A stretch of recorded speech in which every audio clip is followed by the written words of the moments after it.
Fala galera, hoje eu vou explicar de forma mais profunda e detalhada o porquê eu joguei da forma que eu joguei esse pote de mais de 3 mil dólares com As de 8 no Hustler Casino em Los Angeles. Esse foi o nosso último short postado tanto no Instagram quanto no YouTube. E esse vídeo tem 1 minuto e meio, que é a nossa versão do Instagram.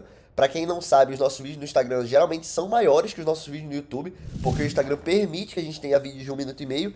E se vocês ainda não seguem a gente no Instagram, é o @RomuloDoria, o link tá disponível na descrição aqui embaixo, junto do meu e-book também, que é o Jogador de Poker Lucrativo, 6 princípios para o sucesso no poker, disponível tanto em formato de e-book quanto de audiobook, em um audiolivro de 58 minutos, entre outros produtos que a gente oferece também. Então, depois deem uma olhada na nossa descrição com todos os nossos produtos e bora pro vídeo.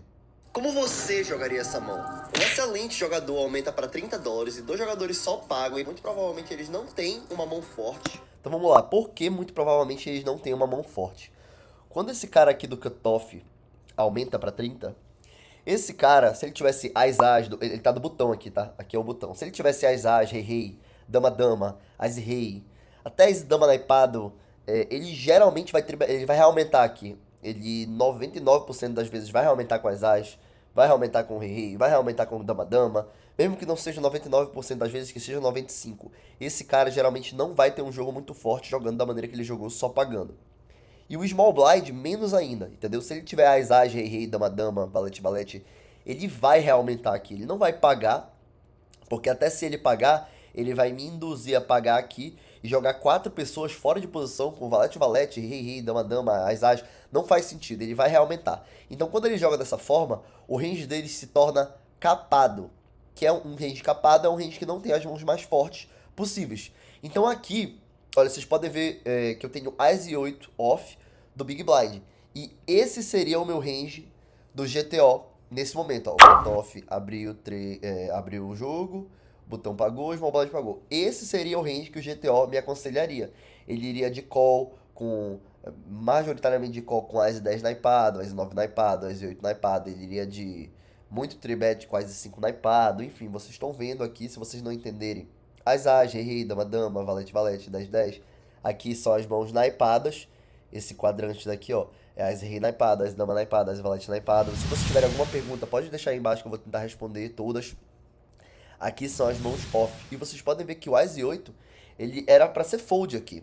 Mas, e eu sabia disso. Só que o que eu quis fazer foi explorar uma tendência, uma fraqueza que esses dois caras têm e reaumentar. Até porque eu sabia que o único cara que poderia ter as rei, dama, as rei, jogos muito fortes, era esse cara aqui. E se eu reaumentasse e esse cara desistisse, provavelmente eu ia ganhar a mão e no pote já tinha 100 dólares de dead money, que é o que a gente chama tipo de dinheiro morto dentro do pote. Já tinha 100 dólares. Então eu estaria arriscando 180 dólares, porque eu já tenho 10 dólares aqui.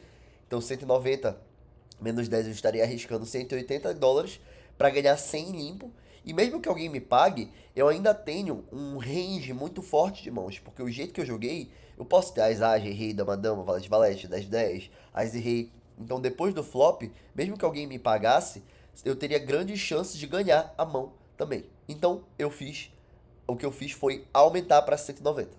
Água e muito provavelmente eles não têm uma mão forte. Então eu decidi explorar essa tendência que eles têm, reaumentando para 190 dólares com As e 8 off. Os dois primeiros jogadores desistem, só que o terceiro faz uma coisa bem estranha. Ele só paga fora de posição 190 dólares e aqui é realmente uma jogada ruim a que ele fez, tá? Porque além dele estar com o range capado, que ele não tem as melhores mãos no range dele, ele tá fora de posição contra mim, sendo que o meu range tá muito forte. A jogada dele foi bem fraca, pré-flop, independente do que ele tenha, entendeu? Não recomendo que vocês façam isso, inclusive eu do Small Blind, eu majoritariamente ou realmentaria a mão ou desistiria. Eu não pagaria. Apesar que eu entendo ele pagar, beleza, mas depois que eu aumento ele só tem que desistir aqui. Ele pagar é bem estranho, é uma jogada bem fraca que futuramente vai acabar rendendo maus frutos pra ele. E jogamos um flop que vem 10, 8 duque com duas de copas. Eu tenho as de copas e ele dá mesa. Ó, pra quem não sabe o que é redraw, redraw é quando tem duas de um naipe e você tem uma carta do outro do mesmo naipe. E caso venha uma copas e outra copas, eu posso ter um flush.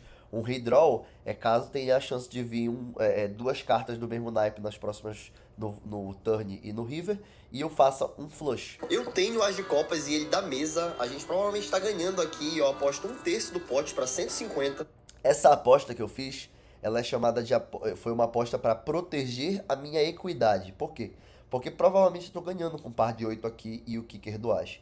E eu não vou da mesa, porque possivelmente, provavelmente ele tem algumas cartas que faria ele ter a melhor mão.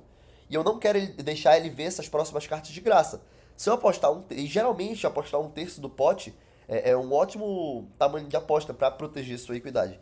Então eu apostei 150, se ele desistir, eu vou puxar o pote, que tem $440. E se ele pagar, muito provavelmente ele não vai estar me ganhando, a não ser que ele tenha um overpair de 9/9 aqui, ou se ele tenha alguma combinação de 10, se ele tiver um 10 valete, alguma coisa assim. Só que geralmente ele não vai ter essas mãos e a gente vai estar ganhando. Então eu apostei 150 para proteger a minha equidade. Se ele desistir, tá ótimo. Se ele pagar, esperamos que ele tenha um jogo pior que a gente ainda. Que talvez ele tenha, talvez não. Ele paga e o turn é bem interessante. Agora a gente tem um flush draw com as de copas. Ele dá mesa e eu decido dar mesa também para controlar o pote e ver a próxima carta, que é um 8 de espadas. Ó, depois que esse valete veio aqui e ele deu mesa, a questão é a seguinte. Se eu apostar e esse cara der raise, eu vou me sentir um bosta. Porque eu tô com as de copas aqui e eu quero ver a próxima carta. Porque a gente chama isso de realizar a nossa equidade. A gente conseguir ver a próxima carta, porque caso seja uma copas, a gente tem o flush, o melhor flush possível. Não seria o melhor flush possível, porque aqui um 9 dama de copas seria um straight flush. Mas seria um flush muito forte, com o as de copas que provavelmente estaria ganhando. Então, em vez de apostar de novo e proteger a minha equidade, eu preferi dar mesa, controlar o pote e realizar a minha equidade de ver a próxima carta e talvez ser uma copas. Entendeu? Então, quando ele dá mesa, em vez de apostar, eu preferi dar mesa para ver a próxima carta e junto das outras razões que eu já disse para vocês. Próxima carta, que é um 8 de espadas. Agora a gente tem trinca e, para nossa surpresa, ele vai all-in de $1.327, que é bem mais do que tinha no pote. Eu falo meu jogo para ele para entender como ele reage a essa informação e, sinceramente, ele parece estar bem tranquilo. Ele apostou $1.327 num pote que tinha uns 700, até menos. Então ele foi de overbet. Overbet all-in, inclusive. Então, o que ele tá fazendo, ele tá polarizando essa situação. Ele tá dizendo que ele tem um jogo muito forte ou que ele não tem nada, que ele tá blefando. E com a nossa mão aqui, a gente basicamente tem um dos melhores jogos que a gente poderia ter da maneira que a gente jogou. Porque, por exemplo, da maneira que a gente jogou, a gente poderia ter as as? Poderia. Poderia ter rei-rei? Poderia. Poderia ter dama-dama? Poderia. Poderia ter valete-valete? Até poderia, mas acho que muitas vezes a gente vai apostar aqui. Mas poderia. Então, mas assim, as As, Rei e Dama-Dama são jogos piores do que As e 8. Sendo que a gente ainda tem o As de Copas. Que, já que a gente tem o As de Copas, ele não pode ter o flush com o As, porque o As tá na nossa mão. Então, assim, esse all-in dele, ele realmente me botou muita pressão, mas eu tinha um jogo muito forte, entendeu? O nosso jogo, da maneira que a gente jogou, era um dos jogos mais fortes que a gente poderia ter aqui.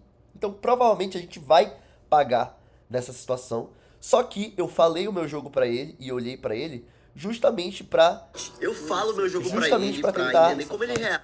Eu falo meu jogo pra ele justamente pra tentar entender como ele reage a isso, como ele se sente, como ele tá.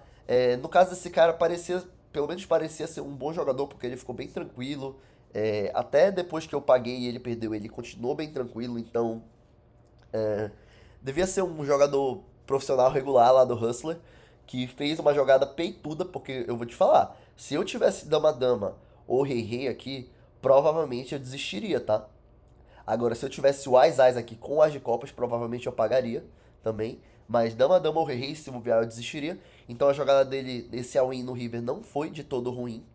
Lembrando que esse As e 8, ele nem tá tanto no meu range. Então é difícil ele me dar o 8 aqui também, entendeu? É muito difícil ele me dar o 8. Ele provavelmente não vai me dar o 8, porque isso não tá no meu range da maneira que eu joguei.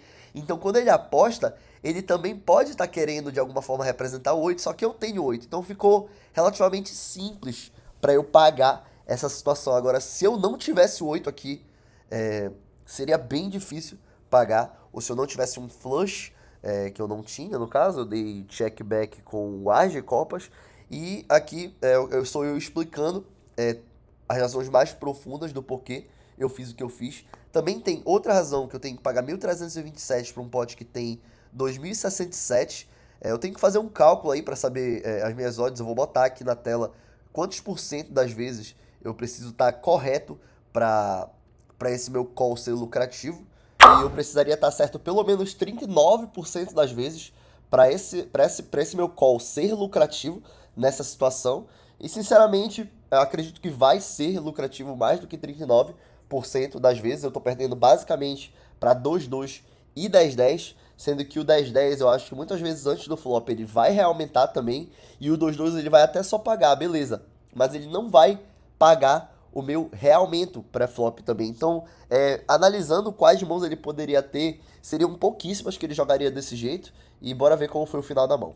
Essa informação e sinceramente ele parece estar bem tranquilo. As únicas mãos que eu tô perdendo aqui que ele jogaria dessa maneira seria só 2-2 e talvez um 10-10, mas aqui foi um erro do nosso editor que ele botou pra straight, mas no caso isso aqui seria um full house, tá?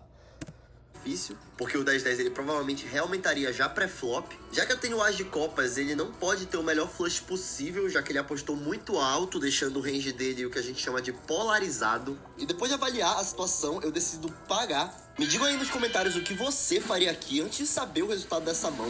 E ele mostra 7-7 e a gente ganha esse pote de $3.400. E agora eu te pergunto. E é isso, galera. Espero que vocês tenham gostado desse vídeo. Digam aí nos comentários os feedbacks que vocês têm para dar, como eu poderia melhorar esse tipo de vídeo, como eu poderia entregar de uma forma mais interessante para vocês, que entregue ainda mais valor. Esse é o primeiro de vários que a gente pode fazer. Todos os nossos vídeos, a razão do porquê eu jogo da maneira que eu jogo, ela é muito mais profunda do que é mostrada em 1 minuto ou 1 minuto e meio, mas como eu só tenho esse tempo, eu não consigo explicar tudo para vocês, então esse tipo de vídeo é uma ótima forma de fazer isso. Eu espero que vocês tenham gostado. Deixem um like, comentem, compartilhem o nosso conteúdo com seus amigos. A gente está querendo chegar a cada vez mais pessoas e ajudar o poker brasileiro a crescer e as pessoas entenderem que o poker é um jogo de sabedoria, de tomada de decisão, de estudo, de técnica. É um jogo que a gente joga com o nosso cérebro tomando as melhores decisões possíveis, e eu espero que o Brasil consiga entender a beleza e a complexidade desse jogo e o quanto esse jogo consegue ajudar a gente na melhora da nossa tomada de decisão, inclusive na nossa vida, no nosso trabalho, na nossa academia, no nosso dia a dia, nas nossas decisões. Obrigado pela audiência e eu vejo vocês na próxima.